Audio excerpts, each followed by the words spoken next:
Rolling. Welcome to the King Maguno Podcast. Welcome to the King Maguno Podcast. First time outdoors, but yeah, welcome to the podcast. My name is King Maguno, and we're gonna be with the aim of this channel, guys, is to help you become the best version of yourself. And how we're gonna do that by following rich people habits, tech trends, leaning into challenges, and pursuing passions. So today's guest, we have a professional chef here, Anjo. Anjo, please introduce yourself to the to my audience. Yeah, Pan Laguna, thanks again for having me. My name is Anjo. Yeah, I'm a chef, executive chef of Maca Cafe. It's right now in the progress of opening our own coffee shop, and from there on, hope to have a collection of other restaurants. But right now, yeah, this is what I do: food, what I love, it's my passion, and yeah, I'm excited to get on the way. Thanks, Andrew. So I'm gonna be asking Angel some questions. Okay, so wait, are there any? We'll just go randomly. Randomly. Yeah, I'm gonna say what you want. I feel like you can choose a question that you've been having on your own. Go for it. You want to use the question you already loaded, be my guest. Like, I'm yours. Okay, buddy. So, all right. Again, thanks for coming through. Oh no, actually, I came through here, but thanks for making the time. So yeah. The first question I wanted to find out is okay, what are some of the best foods to eat to increase energy and productivity throughout the day? Well, I think, the thing about food is like, there's no one size fits all. So everyone kind of has their own sort of, their own way of eating in their own times, their own sort of, habits when it comes to like the kind of way they want to fuel themselves. So I think with food, it's kind of just important to to be mindful of what you eat in the sense that you know that you're chewing, you know what you're tasting, and you don't want to overeat because I think that's what makes you mostly tired. Like the fatigue comes from just having your body going in overtime to metabolize what's just been digested. So like if you are trying to think of what foods kind of optimize your energy throughout the day, like I said, everyone's different, but someone like me, I prefer to only eat like 2 meals a day, maybe a snack in between that. But in my first meal is usually between 12 and 3. So with that being said, it's like I fast in the sense that my body's going to use sort of the glycogen stores in my muscles and my body that's already there from the previous meals. But I think like, what you want to do with your meals is kind of just have like the 5 colors, you want to have your greens, reds, yellows, brown is kind of similar to yellow, but yeah, you can say brown as well.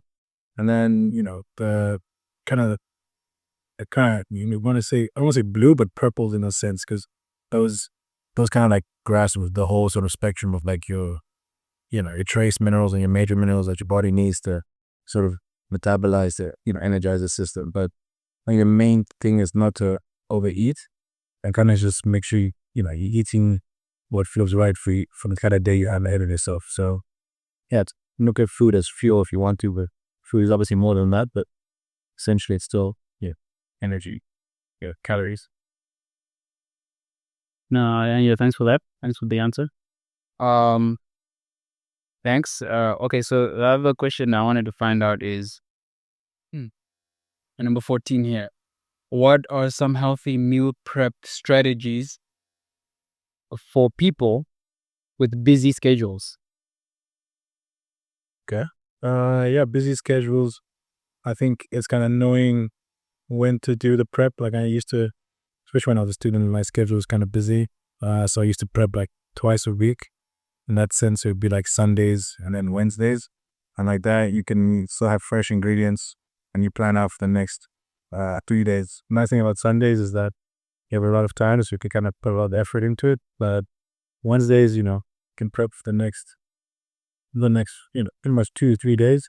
Because the weekends you kind of have, you have more free time. So you can, you can go to restaurants, you can cook at home. It's kind of your freedom. But like, you want to use Wednesdays to prep for that Thursday, Friday, especially when things start to look, more, I guess, relaxed, in the sense that you're not so rigid on what you put in your body. So like, I think meal prep is essential if you want to like be consistent with the intake you have, but it's also it's a matter of preference. I think what your time permits, you should definitely get at least 1 to 2 hours, no more than 3 hours of meal prep. Especially if you're doing it for the next 6 to 9 meals. Okay, thanks again for the bad. Yeah, no, Angel, what about like what are some healthy breakfast options that can help to set the tone for the rest of the day? So, I mean, to me, breakfast, I guess, is just breaking my fast. But and again, it's also like a sort of arbitrary time in the day when to eat food. So usually in the morning, of course. And like I said, I fast in the morning normally, but when I do eat breakfast, I like to have, like I said, nothing too heavy. So definitely eggs, definitely some bread, like light carbs, like a sliced bread, even an egg muffin or English muffin. Cheese is always good. Some spinach.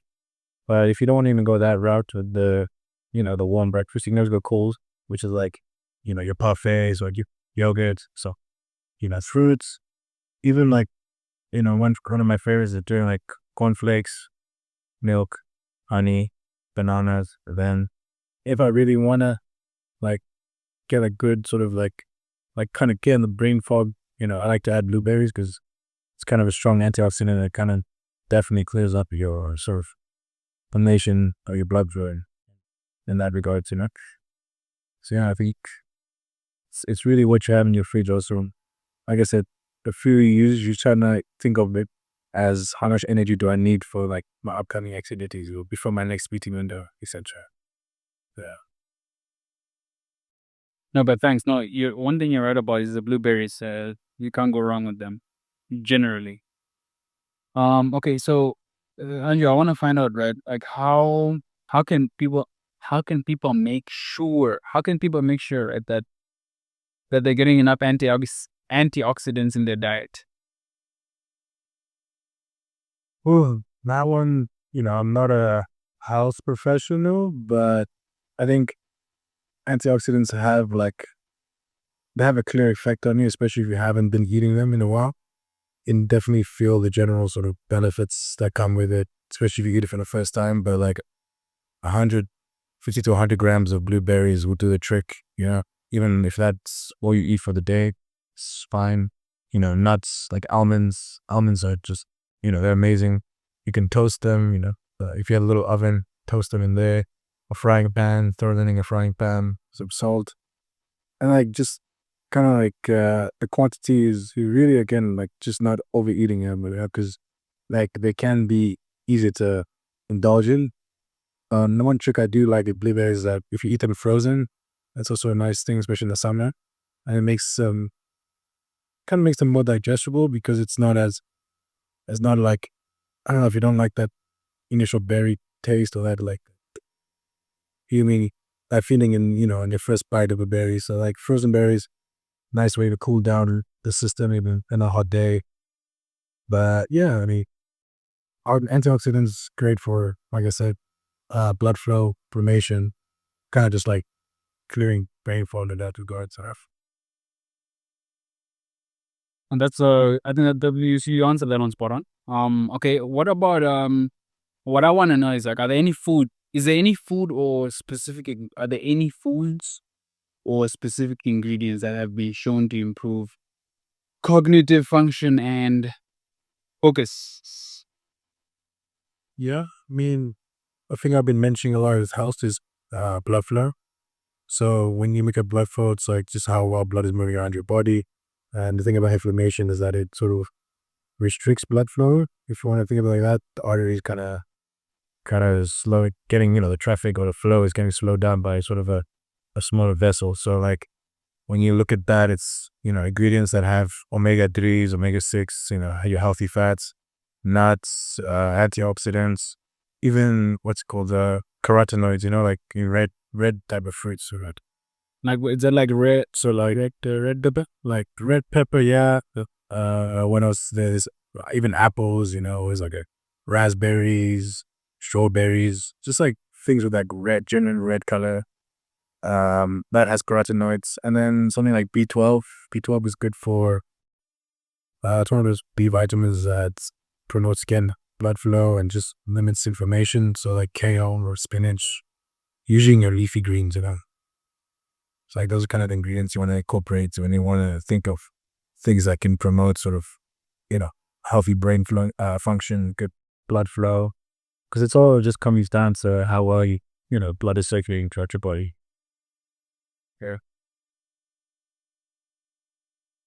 All right, neat. Great. We're doing good so far. Look, this number 4 here. I wanted to know what if there are any healthy alternatives to traditional comfort food that can help people feel more satisfied and satiated. I don't know if I still agree. Is it satiated? Yeah. So I mean, yeah, I guess the feeling of being full, satiation is kind of tricky because, like I said, if you eat mindfully, eat slow, you kind of chew your food, then that feeling comes naturally. But if you rush food through your meals, then yeah, you're gonna want seconds, obviously. So, not obviously, but like you're gonna want more food at that point. And I think like replacing comfort foods, yeah, I get it. I mean, comfort foods is there to comfort you, but at the end of the day, food is kind of is dopamine, because just your gut holds about 90% of the sort of the dopamine receptors in your body. So whatever food you eat kind of will provide comfort. The question is just like if you overeat, it's kind of like almost stimulating, you say, sort of your gut biome, yeah. But if I had to think of a meal, sure, a meal to replace comfort food, I don't know, like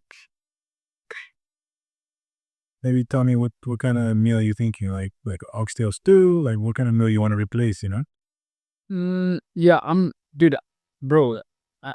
That's a good question. If I mean, because comfort food is, I'm assuming, junk food. But if I had to think of something to replace that, that would be healthy.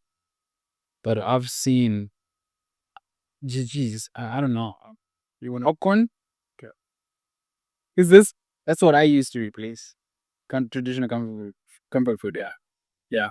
I mean, yeah, it's, I guess, like, you're trying to replace junk food. I mean, comfort food, it can also be, like I said, stews, can be like, boiki, whatever. It can be, grandmother's type of cooking. In America, I know comfort food is like, fried chicken, collard greens, and cornbread. There's a whole array of kind of dishes that they offer. But if you want to replace junk food, I think if you have to call it junk food, you kind of know it's not really going to make you feel good. At the end of the day, it will make you feel good temporarily, sure. But it's one of those things where like long-term feeling good from food is just eating food that is actually good for you, because then you'll generally feel good, like not just for that instant gratification, you know what I mean? So it's like it has prolonged effects when you eat well. So like we want to replace junk food. I mean, eat a burger, but don't shame yourself when you eat it. I think you just eat it because you want to enjoy a burger. But also just know that if you are what you eat, so you kind of keep eating that, then it's gonna show, and the overall sort of health will be jeopardized. Like your blood, like I said, your blood flow will be compromised because a lot of sugars in your system is what causes inflammation in the first place. So there's also just limiting that intake. But like I said, there's no replacing comfort food. Food is, at the end of the day, you want to replace comfort food, you either discomfort food with salads, discomfort, like uncomfortable food, you would call it that, like say it is. Yeah, so as when there's no replacing that instant gratification that comes with certain meals, so take it for what it is and just like regulate that intake, I think that's the best alternative or the most sustainable alternative, yeah. All right. There's like 3 questions I wanted to ask you, but I'm gonna have to. Let me start with one. We'll see how far we go because the lighting is. Yeah. It's been better. So what are some We should go with that one. What are some? Yeah, I hope we haven't asked this one already because that would be really funny. But it'd be interesting. What are some healthy cooking techniques that can help to preserve the nutritional value of food? Actually, wanted to know the answer to this question, though. Honestly, Well, the nutritional value of foods, okay, comes one since like not originally, but it comes mainly down to the bioavailability of the nutrients in each specific, ingredient.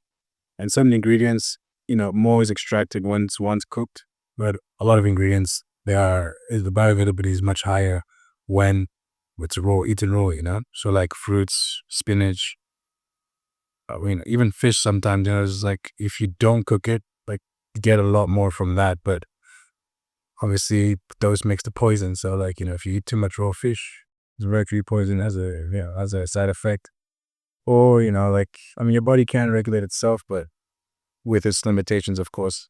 And of course your own health sort of states, like in that moment. And also just your habits, everything along that line. But yeah, in terms of like the best ways to prepare food, it's that you can get the most nutrients out of it. It's just kind of eating either raw or cooking it down so your body can break down the sort of defense walls that each organism has, because like plants have cell walls, meat has like, fibers that need to be broken down that your body can't break down itself.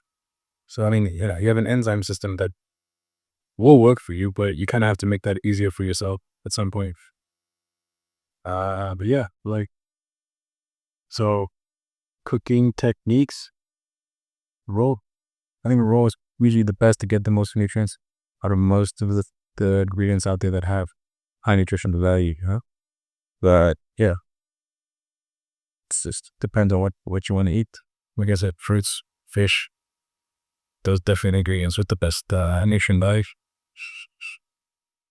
and then why did you become a chef? Like, why are you a chef? Yeah, I mean, I think food kind of plays a important role in our lives, and it was one of the key moments, or not moments, but kind of the key components to all of my sort of like childhood memories. Whether it's ragu chicken like from my mom's side or injera from my dad's side, like those are memories that I have, especially with my grandparents, and that kind of meal was involved. So I think like that's a big part. One, two. Every vacation I've actually been on, I remember like the restaurants we used to go to, kind of the experience, that feel, the service, meal that we had. And then three, like not three, but like third part is also just like, food saved my life essentially. Like just been passionate about it, and like in the sense that it's, once I started cooking for myself, I lost like almost 20 kgs, and like that just made me a healthier, better person. One, and like I'm not saying to his way to be a better person, but like when you feel comfortable in yourself, you kind of can show love not only to yourself but to others around you. And that's kind of what food was for me. It was just like a medium to express myself with no sort of, I mean, obviously gonna be judgment, but like there's no regret, there's no like shame, there's no like guilt. It's just like straight love. And that's the thing when it comes to food, it has a lot of emotions, so like why food? Like food is one of those art forms that engages all five of the senses. You got taste, obviously the way it tastes, feel, the way it feels in your mouth, on your lips, or in your hands if you're using your hands. Sound, I mean, you can hear soup, slurping, or you can, you hear a crunch in the bite. you know you got the visual aspect, of course, on the first senses that get engaged. And then, smell. I mentioned smell though. Smell is a lust. Yeah. And so smell, obviously that invokes a lot of emotions as well. So like going through an art form that can do that and kind of being passionate about it. Those are not any issues. Right. Oh. Kind of just being passionate about it. Yeah, it's a great way to express yourself, and I think that's what food can do for you. It's like it's medicine at the end of the day. It's just, yeah, it's a beautiful art form. So yeah, it's kind of why I went into cooker. Anjo, that's okay. That's great. That's great. How long can you leave chicken and fish? How long should they be out before okay, they're not safe to eat? And I'm asking you, because you would know better than the average Joe. Yeah. So with chicken, it's chicken and fish. You kind of want to always store them in like airtight containers in the fridge. And in the fridge, you can have it for about 3 to 5 days for chicken, and 1 to 3 days for fish, depending on how soon you put it into the fridge after after you bought it, after that transport. If you leave it too long out, it's always best like cook it. Otherwise, you can always just put it back in the fridge. Not a big deal, but that time span does change. Because like with chicken, start to get this ammonia smell almost. You can kind of sense that it's off. Colors can change, and fish especially, the color will change. Like you get this fishy odor, which you don't really want to. You don't essentially want from fish. Like I know it's fish, but it shouldn't smell fishy. So with those two in mind, it's kind of like you want to make sure that the food is optimal to eat. Great. Okay, that's a good answer. Andrew, I wanted to know. Right, I don't remember what I asked earlier, but when the phone died. Um, It is a really good question, I think. But anyways, okay, man, what did I ask? Oh, jeez. And I've been doing this on my podcast. Oh my gosh, what did I ask? What was that question again? Hey guys, you guys are gonna have to get used to this. Okay, but I'm gonna try minimize it though. But yeah, just wanted to ask. You know what? Since I can't remember, um, yeah, what are some tips for making healthy food choices when dining out, when you're eating out? Yeah, I think when eating out, you kind of want to look at recipes that, especially the dishes when dishes, they're not dishes, but when menus have like the full description of the dish, look at things that don't necessarily have, a lot of ingredients to it, like the simpler, usually the healthier.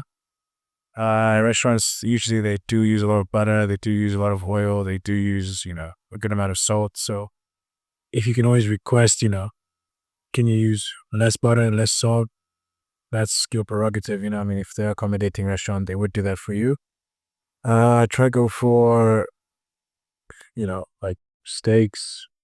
That's usually something that can't be too, unhealthy. Fish, chicken breast. We've seen that on the menu.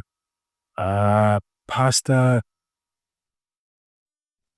Pasta is it has range. It got to be really light, good, healthy, or it can be heavy and sort of like very creamy, like full of ingredients. So it's kind of just choosing the lighter option. And if anything, in a restaurant, are you dining out? If you're really that health conscious, eat half and then take the rest home.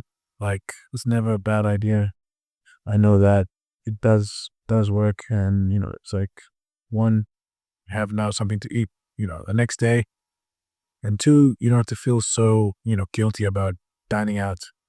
But I think always just be vigilant about the kind of ingredients that are used in the dish. It's always your right to ask as well. If the waiter is ill-informed, then you can always speak to the chef if they're accommodating to that capacity. But it's your money, so I feel like you should just get what you want out of it. Andrea, look, what if I want to become a chef, right? Like you. Okay, yeah. What should I do? Please tell me what I have to do, or give me advice. Not just me, anyone, who wants to become a chef. Like, what do they need to do before they become a chef, or to think about, to consider? Yeah, that's it's a good question. Like I think being a chef isn't a walk in the park, especially if you're a line cook or a prep cook. Like these are jobs that entail 12 to 16 hours standing on your feet, and running around hot, sweaty. It's like you might even have one of those chefs that yell at you. So it's like it's a lot of mental and physical strain on you, sometimes emotional as well. So if this is something you can sustain, then you have to kind of look to, your why. And I think your why is kind of like reinforced by how much, you love the craft, how much you want out of this experience, at certain restaurants, how much you want to just be there also. It's like, if you don't love cooking, stay at home and do it there. I mean, if you don't love it and you don't you don't want to cook at all, then you don't have to. No one has to cook. I mean, at the end of the day, anyone can cook. Like that's kind of a saying that's been running through me since Ratatouille, imagine. But yeah, like anyone can cook essentially. But the question is, how far do you want to take it? And it's also comes down to your discipline and will, and just a why that can sustain anyhow essentially. So if you have a love for it and you have sort of a passion and dedication to see it through, then you can definitely look into a career like that, because it's not one for the income. It's definitely one for passion, and like to a certain extent, you will have to take a lot of, I don't want to say beatings, but like it's gonna put you down a lot. But it's also like why you're doing it, and it's worth it at the end of the day. Like once you get that that that satisfaction from the customers, or you get it by literally just lying in your bed after a long day, it's just like, wow, that was amazing.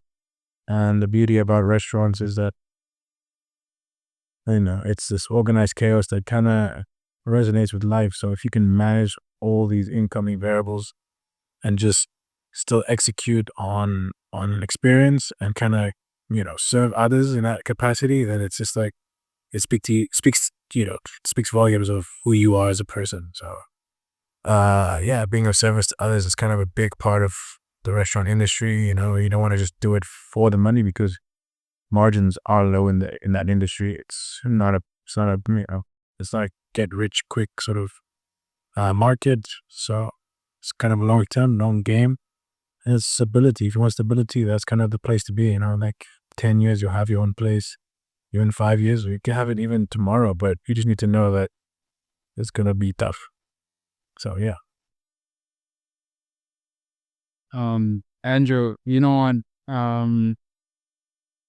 Yeah, so it's funny because yeah, no, I'm just happy that we got this far. And I just, before I end the podcast, I just wanted to say that just wanted to thank Andrew again for coming on the podcast and making time.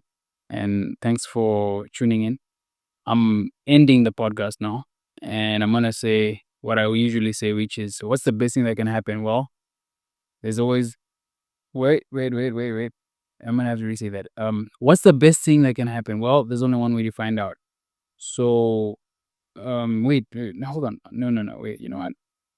I don't want to end it now. Wait, hold on. Wait a minute. And before we go, I just wanted to find out, what are some words of wisdom that you'd like to share with my audience, or to anyone listening, just in general, any last words of wisdom from your side, please? Yeah, I think in life find your purpose. Yeah, hopefully it's something you're passionate about, and yeah, kind of pursue it relentlessly. Like be obsessed to a capacity where people know, like, oh no, this is the guy for that. And I think if you can do that, then I think there's gonna be a level of happiness that comes with every day you show up for that, and there's nothing that can replace it. So I think just pursue your passion, plan purposefully, and just have that patience, because good things do come. Just kind of know that you're sort of aligned for that stuff, and yeah, it usually does when you're being authentic, essentially. Yeah. Thank you for listening, and I'm gonna end it here. King Maguno signing out. King. All right. Nice. Maybe that was a good recovery. And I'm so happy that I'm so